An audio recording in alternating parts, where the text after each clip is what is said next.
Eh bien les amis, Donald Trump veut déjà accélérer le jeu. À peine la rencontre avec Poutine prévue en Alaska bouclée, il annonce déjà vouloir enchaîner dans la foulée avec une réunion tripartite incluant Zelensky. Alors hier, j'ai fait une vidéo sur Yakovlev qui est très caricatural et qui représente vraiment l'Européen lambda qui a les boules parce que tout est en train de se faire sans lui. Voilà. Alors, je dis pas que sans Yakovlev, mais sans l'Europe en général.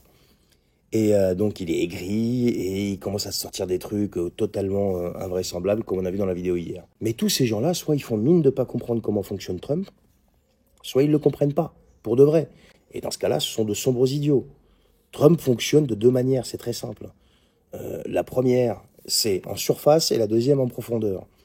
En surface, il va t'annoncer des trucs complètement farfelus, il va te faire de la provocation, il va se moquer des médias, il va être vraiment, vraiment très provocateur pour que ça fasse parler. Quand ça fait parler, ça détourne l'attention de ce qui se passe en profondeur. Et c'est là que tout se joue. En profondeur, qu'est-ce qui se passe? C'est peut-être une négociation en secret avec Vladimir Poutine, parce que je suis désolé, moi j'en parle depuis je sais pas combien de temps, qu'il se passe des coups de téléphone non annoncés dans les médias, parce que quand on en arrive à une rencontre comme ça s'organise pas en 2 jours. On se dit pas ouais, si on se passe un coup de téléphone, ça y est, on se voit demain. Non, ça marche pas comme ça. C'est les deux chefs d'État des deux plus grandes puissances mondiales. Allô? Et il y en a une qui est engluée dans une guerre. Et puis les autres, ils ont donné des leçons de démocratie pendant des décennies où ils ont foutu des bordels sans nom dans tous les pays dans lesquels ils sont passés. Donc vous comprenez ce que je veux dire? Donc on est quand même, malgré tout ça, sur les deux plus grandes puissances mondiales.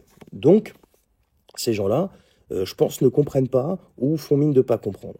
Et vous allez voir jusqu'où le jeu il va. Trump a déclaré hier, je cite, « Dans les 5 premières minutes, je saurai si c'est une bonne ou une mauvaise réunion. Si c'est mauvais, on plie vite. Si c'est bon, on avance vers la paix. » Fin de citation. Ça, c'est ce qu'il a lâché hier depuis la Maison-Blanche.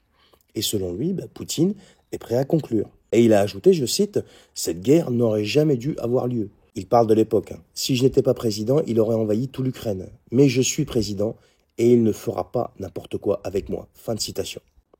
Donc on est sur un ton cash, on est sur un agenda clair, et on est aussi sur une énorme pression sur Zelensky et les Européens, qui voient peut-être leur influence leur filer entre les doigts.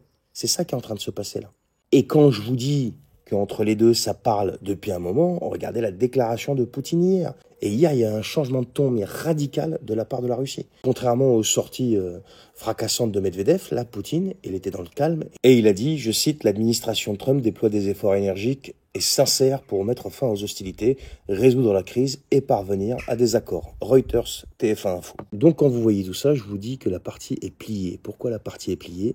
Parce que l'Alaska, ça va être la consécration de toutes les négociations qu'il y a eu en sous-marin avant. Ça n'engage que moi ce que je dis. Et le problème, c'est que pendant tout ce temps-là, l'Europe était sur la touche, et elle le sera encore, et ça sera de pire en pire. Voilà l'épilogue de cette histoire. On verra la suite aujourd'hui. Je vous tiens au courant, restez connectés.